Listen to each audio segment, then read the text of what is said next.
Georgia Artist of the Day, Red Autry, brought to you every week by Oswego County Mutual. All right, Coach. Thanks so much for joining us here, and let's start with last night. And we were thinking that maybe the turnover problem was getting better. It certainly was in the last two wins. Last night it bit you guys again. 9 first half turnovers, a lot of live ball turnovers. I know you spoke about that in the post game press conference.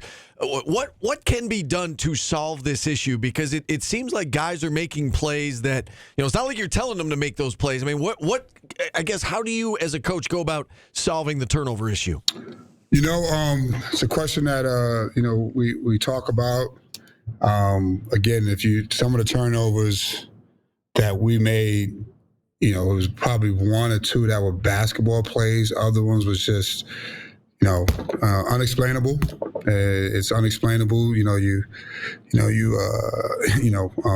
Just kind of a simple bounce pass or a pass that we don't get. So again, we talk about those things and discuss those things, and that was the difference. I mean, when you break this game down, and I thought, a couple of those turnovers in the first half, I think we gave up 4 points.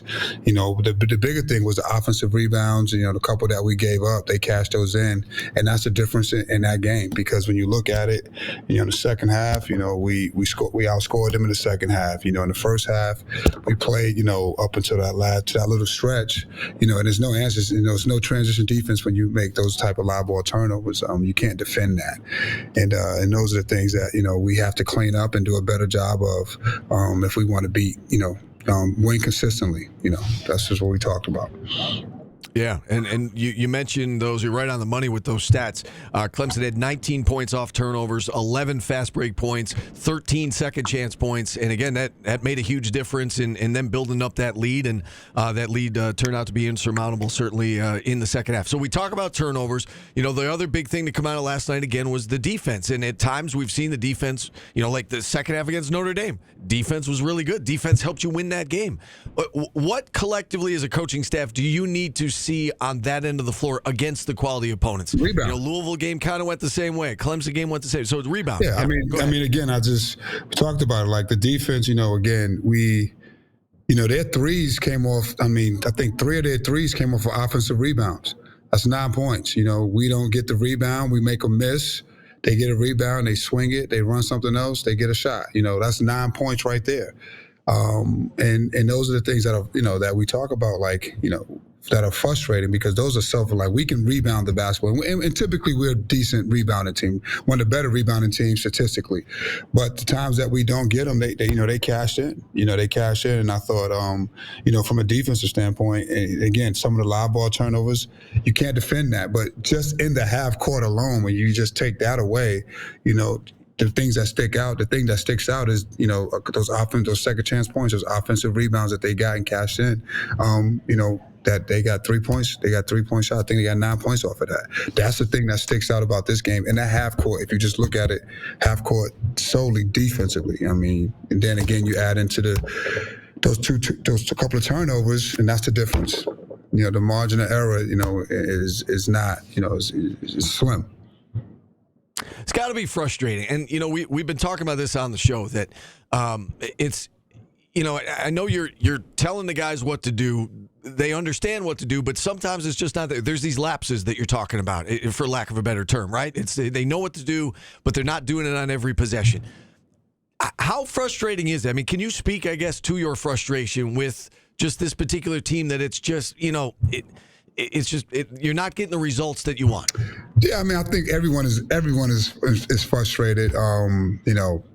As far as we know, what we know we can play better, and we've shown that we can play better just in spurts, and it's not good enough to win consistently, and that's the thing, to get the consistency piece of it, and and I think that's where the frustration comes at. These guys are trying. We are all rolling up. These guys don't quit. They keep playing. Again, the second half is a perfect example. They come out and they win the second half. And they kept playing. To the end. So it's just those are the things that happens. We just have to continually try to clean those things up. But the frustration is there. I think on everyone here, that we know that those are the things that kind of separate us. If you take away those things, it's a game. It's a game. it's a game, and you give yourself a chance to win, and that's where we got to clean those things up and keep working on them and keep showing them and keep working on it, showing them film and working on it, in practice. We saw JJ have another big night, and you compare it to the Tuesday game last week against Louisville when he was held to 7 shots and they were really able to limit him. What was he able to, and we know Clemson's a really good defensive team. What adjustment did he make, or did you guys make collectively as a team to help get him off early to the point where, he was aggressive early on, he scored a lot early on, and, it set the stage for him to obviously have a big game. Was there any adjustment made either by him or just, by the team to get him some good looks? Well, I thought we got him, moving a little bit better. So again, a lot of it had to do, we got him the ball. We set some good screens. I thought we screened better in the beginning for him. That allowed him to get some room, and he made his shots. Sometimes it just comes down to making shots and missing shots. At Louisville, he had a couple of drives in there.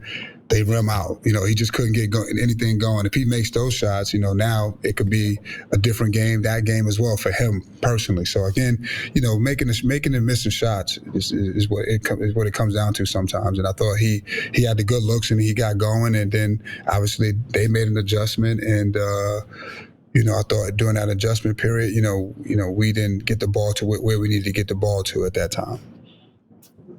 You're probably tired of us asking about Donnie. I just will offer you an opportunity to give us any sort of update. And is there any sort of update on his status? And I probably should have followed up on this last week.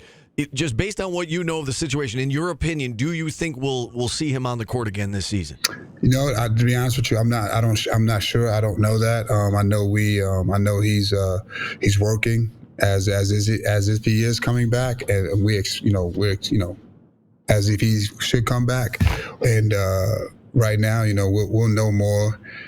Each week he's checking in, and we're following his progress. So again, I think it's one of those things, that.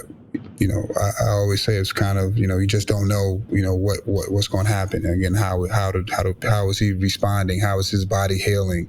So I would love to have a definitive answer for everyone, and including, I think our team would like to have that as well. So, you can, have some kind of closure to that, but we still don't know yet. Yeah, and it's got to be frustrating, and it does feel, Red, like it's been one thing after another, right?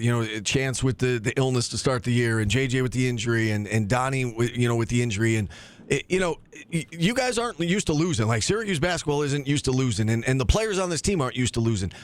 How do you, as a coaching staff, keep the guys from getting discouraged? Because, obviously there's frustration. How do you keep it so that frustration doesn't turn into discouragement and, guys throwing up their hands? To credit to these guys have character. They want to be here.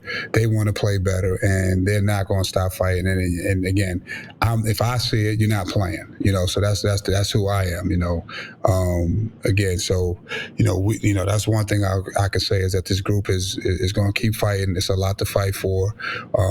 And not only for Syracuse, but for this community. And again, I talk to him about that all the time. Listen, this is we've had some tough seasons. I've been a part of some tough seasons, as a player, and as a coach, and the one thing that you can't do in life or anything is throw your hands up, or listen. It's easy to be negative now. That's the easiest thing in life to do, is be negative. It's the easiest thing to do. The hardest thing to do is and what's challenging is how you respond. And and that's what that's the true character of men. And that's what we talk about. We're here not only building basketball players, but we're building young men. And through the season, through all seasons, there's ups and downs.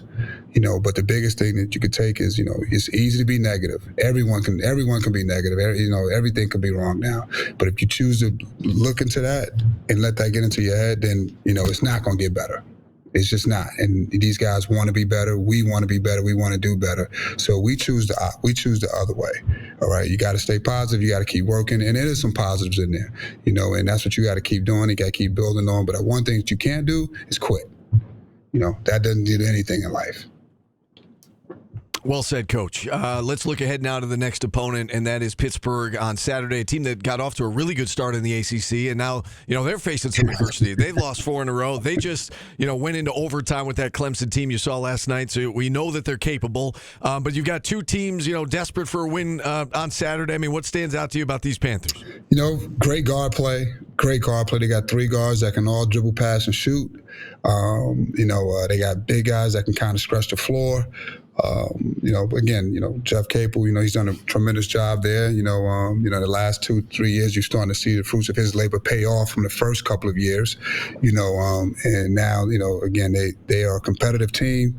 They play hard. They got, they can always put guys out there that can dribble, pass, and shoot. But I think that sticks out is their 3 guards, their 3 perimeter guards are some of the 3 best guards trio in our league.